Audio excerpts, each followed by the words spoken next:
तो आए भैया नमस्ते प्रणाम। होला बा के एगो बहुत शानदार हंसे वाला चुटकुला सुनल जाई तो होला बा सुनाई त तनी। हाँ, एक जना भाई रहे हाँ तो उनका या उनका मलकाइन से ना जे के लेखन पंडित जी गारना मारना बना दिल गाना मना बैठौल रहला। हाँ, जबरदस्ती है कसरत क के हैं अच्छा जैसे अरे छोड़ा अब हमरे मानो। हाँ गाना मना बैठल रहा। हाँ तो वही लेखन उनकर मलकिनी रहली घर में तो ऊ भाई कहस हाँ सुनत तारू हाँ आज दाल भात बनावो। अच्छा तू कह "हट, तोरे कह रही हाँ हम जाता नहीं आज रोटी बनावे रोटी सब्जी। अच्छा तो ऊ कह जब अच्छा जा रोटी सब्जी बने फिर रोटी सब्जी बनी हम जाता नहीं भात या तरकारी बनावे। हाँ तब ये भाई को जे अच्छा जाए दादा तारा मनवा करे तवने बनावो। तब का काहे खातिर हमरा से पूछे आवेलू। तो यह गैली घर में तौले उनका सट दे मन पर गई। हाँ तो या के कहली भाई से जे जानता नहीं थोड़ी सुखा आटा बा आ थोड़े चीनी बोरले बा तो हम सोचा तानी जे पेपरा पको दी। पेपरा हाँ का होला हो माने चौथा चौथा। हाँ तो कहले जे हाँ हो ठीक है कहलू जा पकब। अब जाके आ घोरली घोर तारी तौले साफ ढेर पानी पड़ गईल बस ढीला हो गई। अब पेपरा न बने तावा पर ऊ बन जाओ मीठा का भेली। हैं अब मीठा का बेली बन जाओ तब कहली जे जानता नहीं ज्यादा पनगर हो गईल। तो भाई कहले जे रे तो आटा मिला के कटेस कले आ तो कहाँ आटा बा टुअरू हैं तरमुई तरला हाँ पिसा के लिया के धइले बड़ो हैं आ तब कैसे कटेस करबे। तो कहली मलकाइन जे जानतनी सोचतानी थोड़े रखिया में से चाल लीती। रखिया में से हाँ रखिया में से चाल दीती तो कटेस तनी हो जाई। तो कहले जे रे तो राखी डलबे वही में आ तो रउआ चुपचाप रही हम बना के आ ले आए रउआ हुरब तब कहे कैसन लागता कैसन लागता। कहले जा अच्छा जो अब यह गईली आ जब राखी चाल दली आ पेपरा पकवे बैठ तारी तो ऊ बुझाओ जे करी का तमाकू ह पेपरा। तब कह तारी जे जानतानी अब तो ऊ नहीं खे निमन हो। अरे बुझाता जे करी का तमाकू हो गइल बा।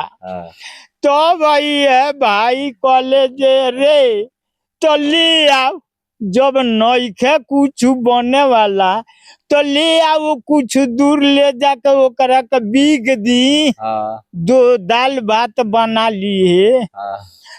तब मौगी कहली तू ही जानता रहो हम बीग ना दे जे तारा के रहावे आई। तो कहले जे अरे तोरा बीगहू का लूर नहीं खे हैं ते हमरा के दे हम बीगी। तो कहली जे हाँ रउआ जान तो नहीं खी हम बीगे के सीखले नहीं खी हेंगा से टाट के ऊपरे ऊपरे छप दे बीग दे पिछुआरा। तब कहले जे अच्छा जो बीग दे तो लेक उनका टटिया के सटले डगर रहे उहे डगरिया धइले प्रधान जी आवत रहले उनका दुआरा। तौले की हटाट के ऊपर ऊपर बिगले बाड़ी प्रधान जी के देहिए पर छप दे। हाँ और प्रधान जी आके आ भाई से खिसियाए लगले, कैसन मेहरारू रखले बड़ी रे, हाँ कैसन मेहरारू बिया रे, है ई कपड़ा सारा हमार बर्बाद हो गई हई एथी क दलस है, है सारा ये थी क दलस है का है हाँ ले जो है कपड़ा या धो के सुखा के पहुंचई है। खिसिया उसिया के प्रधान जी का पड़वा धो गईले चल गईले घर।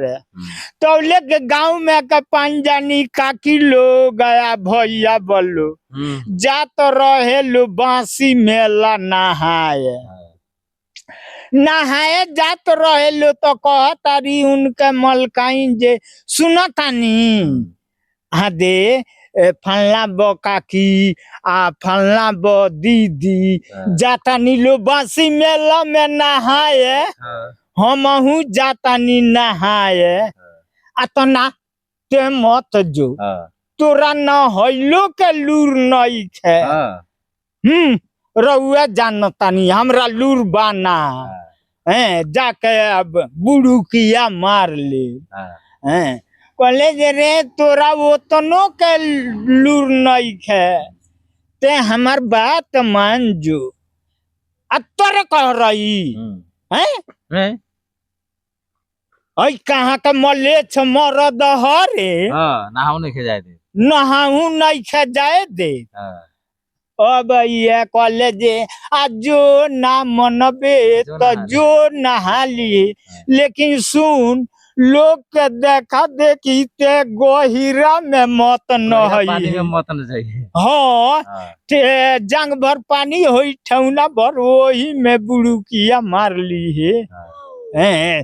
कहले जे तोरे कह रही हम गहिरा में जाम ना, सब लोग गहिरा में नहाई तो हम ऊंचा पाकी लगाए। अच्छा जो ये दादा जो ते जो में चल जाइए। हाँ तोरा जहाँ मन करी तो है न है। अब गईलो ये नहाए आ सभे लोग जाके आ थाते थाते गहिरा में जाके बुड़ुकिया मारे लो। अब वही काकी लोग के देखा देखी हो भैया जाके हमारो तारी बुड़ुकिया से दोबारा ना गली बुड़ुकिया मार के अंदर रह गई, बस अंदर रह गईली। अब देखिए नदी का पानी बहता पश्चिम से पूर्व में है। अब उ बाबा जी के भाई के सनेश मिलल जे तार मौगी डूब गईल हिया, डूब गईल तो भाई चलल बड़े मौगी के खोज। पानी बहता पूर्व में है तो भाई खोजत मौगी के पश्चिम में है जात रहले का है, खोजत जात रहले तो केहू हे देव बोली खानी केहू मुसाफिर भेटाई कन्हवारावा। कहले जे भाई देखला है माहे हमर मौगी दहतिया दहत आइल हिया तो ई कहले जे आ कहाँ का बुरी घाचा के बारे पानी बहता पूर्व में तो रे पूर्व नु गइल होई दही के। तो भाई कहले जे तरे तू ही जानता रह, अरे ओकर उल्टा भेदवे रहल, बड़ी सिरा रहल, बड़ी सिरा रहली उल्टे ओकर भेद रहल, हमार बात ना मानी वही से डूब गइल बिया। तो हम कहतानी जे आज लेक बात नहीं खे मनले तो हमार बतिया मान के पूर्व में दहत होई पश्चिम में दह के गइलो तो भाई के मलकाइन पूर्व दहत चल गईली, भाई पश्चिम खोजत चल, भाई पश्चिम खोजत चल गईले। 15 दिन के बाद अइले 16 दिन पर अइले तो उनकर काम पुतला बना के उनकर दाह संस्कारित कैले आ कहले जे जाए दे दादा बड़ा भाग से तारा से संग छूटल बा। छुटकारा मिलल बा। तो क्षमा तो कर। भैया लोग नमस्ते प्रणाम, कहानी कैसा लगा कमेंट बॉक्स में कमेंट करके जरूर बताएं।